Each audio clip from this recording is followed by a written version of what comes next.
Bienvenidos a Cuidado con el Mito, un podcast de la Fundación Santa María la Real. Hola Zoa, ¿qué tal? Hola Susana. Mira, Zoa, hoy quería hablar contigo sobre un mito que siempre me ha fascinado, el del diluvio universal. Es un mito que aparece en la Biblia, pero que también he ido encontrando en otras culturas. ¿Podrías contarnos de dónde viene y qué representa realmente esta historia? Bueno, antes de nada quiero decirte que hoy vamos a hablar de un mito que no es muy histórico, ¿eh? Muy histórico no es, pero bueno, yo creo que va a ser interesante lo que contemos. Por poner un poco de contexto, este es un mito que en la tradición judeocristiana lo tomamos del Génesis, aparece reflejado en el Génesis de la Biblia, en uno de los primeros libros más antiguos de la Biblia, donde se cuenta cómo Dios envió un gran diluvio, un castigo divino por la impiedad y la falta de fe de los habitantes de la tierra, y entonces solo se salvó un personaje, el patriarca Noé, con su familia y todas las especies de animales que él consiguió meter en un gran barco, en el arca, la famosa arca de Noé. Y entonces este diluvio durante 40 días y 40 noches anegó la tierra, y hasta 150 días no pudo parar esa barca, no se pudo descargar a la familia de Noé y a todos los animales que llevaban dentro, a todas las especies, para repoblar de nuevo la tierra. Eso es básicamente lo que nos cuenta la Biblia, y este es el mito que ha pasado, la leyenda que ha pasado de generación en generación durante toda la creencia hasta la actualidad, vamos, prácticamente. Sí, muy conocido a raíz de la Biblia, pero claro, esto más que un mito podríamos decir que se trata más bien de una leyenda. Sí, bueno, es una leyenda que está basada en otras leyendas anteriores y está basada en otra serie de relatos de la misma zona, más antiguos todavía, que cuando el Génesis se escribe, cuando se plasma en este libro sagrado, las tradiciones y las leyendas que existían por ese territorio, ¿no? Sabemos que hay una leyenda semejante que tiene que ver con una historia sumeria de un héroe, un rey que se enfrenta a los dioses, y los dioses efectivamente envían un castigo a la tierra. Es el famoso poema de Gilgamesh, que seguramente habrás oído comentar, y que es muy parecido al relato bíblico, y porque como es un relato que además existe en la misma zona, en el Próximo Oriente, se entiende que es el precedente del cual la Biblia, el Génesis, toma ese relato. Es decir, estamos hablando de una epopeya que ya existía previamente y parte de la cual se introduce y se acepta y queda reflejada en la Biblia. Entonces, esta epopeya que aparece en la Biblia en otras culturas, podríamos decir que es bastante probable que a lo mejor nunca sucediese como tal, pero ¿hay personas que creen que realmente esto se basa en un hecho histórico? Bueno, sí, hay personas que lo creen, porque hay personas que piensan y que creen en la literalidad de la Biblia.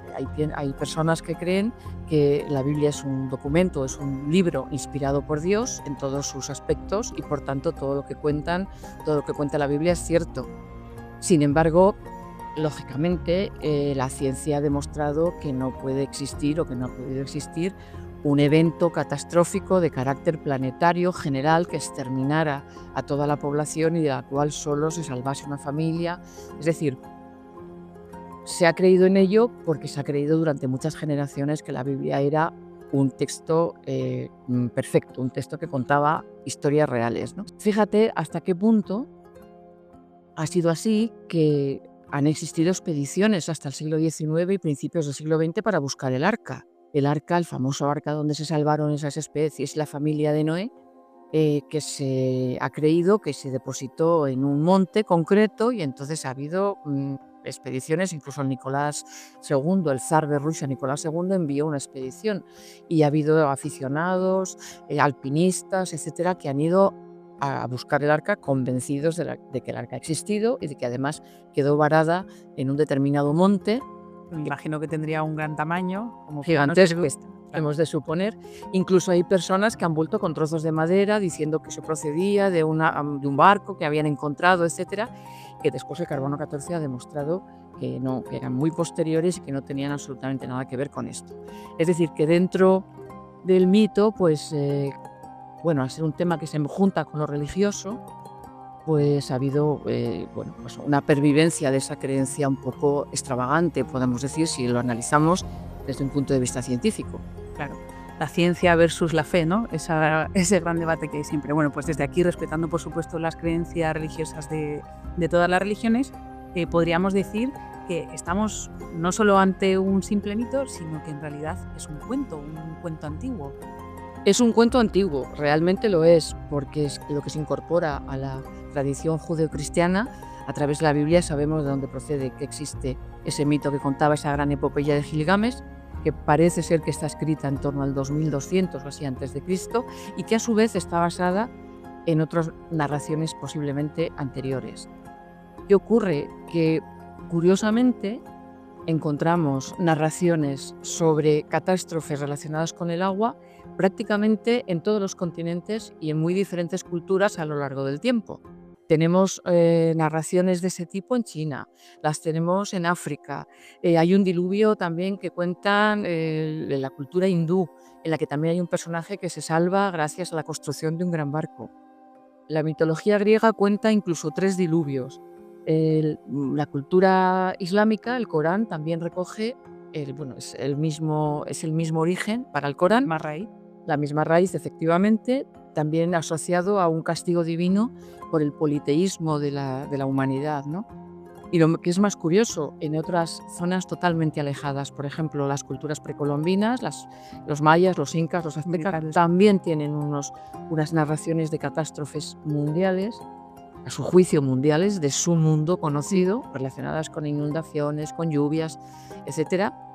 Los habitantes de Rapa Nui, de la isla de Pascua, tienen en su tradición que poblaron la isla de Pascua huyendo de unas inundaciones catastróficas en su territorio de origen.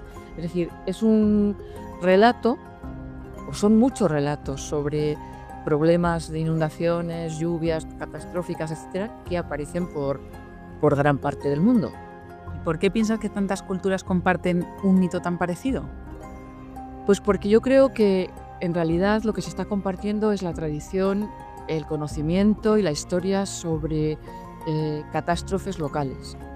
Es decir, inundaciones y grandes desbordamientos de ríos y lluvias catastróficas han podido existir a lo largo de toda la historia, y cada cultura ha recogido en sus propias leyendas y en sus propios mitos recuerdos ancestrales de ese tipo, ¿no? Hay bastantes hipótesis. Yo, si quieres, te cuento un par de ellas y la que a mí más me convence. Bueno, pues probablemente la primera que podríamos hablar es de estos desbordamientos del río Tigris y el Éufrates, que son los ríos principales de la zona de Oriente Próximo, y que probablemente pues existieron ocurrieron durante el desarrollo de aquellas civilizaciones, y a ellos les quedó grabado como una catástrofe local. Hemos de decir que el pueblo judío conoce estas historias durante su destierro en Babilonia. Entonces, a partir de ahí es cuando conocen que existió supuestamente estas leyendas o estos mitos. Fíjate, otra cuestión, otra interpretación que también se dice, el Etna, el volcán Etna, en torno al 6000 a.C. aproximadamente, tuvo una gran erupción. Esa erupción debió causar un tsunami importante, y ese tsunami pudo anegar tierras donde viviesen culturas, poblados, y a partir de ahí, en la zona sobre todo del Mediterráneo, y a partir de ahí quedar un recuerdo antiguo de una catástrofe de ese tipo. Pero más importante todavía es la mega supererupción que se produjo en torno a 70.000 años, 74.000 años antes de Cristo, del volcán Toba. El volcán Toba tuvo una erupción enorme, es un volcán de Sumatra, que es la más grande de la que se tiene constancia a lo largo de toda la historia, y que se supone que causó un invierno volcánico, creo que se llama, un invierno por el oscurecimiento a causa de la ceniza durante varios años, y un descenso de las temperaturas con grandes lluvias durante muchos años. En ese momento, el Homo sapiens está poblando Europa. Si fue así, quizá quedó en su memoria una experiencia terrorífica, traumática, y que además debió de acabar con una gran parte de la población en aquel momento. Si fue así, no están todos los científicos de acuerdo, pero bueno, es un episodio que está ahí en nuestra tradición. Y después ya, como te decía, la versión quizá más interesante es la que han formulado los geólogos William Ryan y Walter Pittman, que son de la Universidad de Columbia, lo han formulado en las últimas décadas, que tiene que ver con lo que se llama la inundación del Mar Negro. El Mar Negro en la época glaciar era un lago con un nivel de agua muy bajito. Cuando se deshielan, cuando se acaba la glaciación, el Mediterráneo aumenta muchísimo de volumen, inunda la zona del Mar Negro, rompe la zona de terreno que separaba ambos mares, se crea el Bósforo actual, y en ese momento las poblaciones de la zona, en muy poco tiempo, en una cuestión a lo mejor de semanas, vieron inundado todo su territorio. Probablemente ahí quedó también, o pudo quedar, un recuerdo ancestral de una época en la que este espacio en el entorno del Mar Negro y Mediterráneo se transformó, se inundaron las costas, que es donde vivían la mayor parte de las poblaciones en época glacial. Las zonas más cálidas y más amables para vivir eran cerca de las costas. Entonces, si el agua de repente crece, pues la gente que vivía en el entorno del Mar Negro debió ver llegar una serie de tsunamis prácticamente desde el sur y anegaron sus territorios. Quizá quedó en su memoria un recuerdo de una catástrofe de ese tipo. ¿Es esto lo que nos cuenta Gilgamesh? ¿Es esto lo que cuenta la Biblia? Nunca lo sabremos, pero cabe la posibilidad de que, y así lo ven algunos investigadores, en el relato del diluvio no todo sea fantasía. Me quedo totalmente alucinada con este repaso de la historia y con este repaso de el gran diluvio universal. Siempre es un gustazo hablar contigo y descubrir todo lo que esconden los mitos que queríamos conocer. Pues nada, estoy encantada de hablar con vosotros y simplemente que tengamos en cuenta que detrás de las aparentes verdades históricas muchas veces hay mitos, pero también detrás de las leyendas a veces hay contenidos históricos. Pues muchas gracias, Toa. A vosotros. Hasta la próxima. A ti. Cuidado con el mito es un podcast producido por la Fundación Santa María la Real y presentado por Zoa Escudero y Susana López.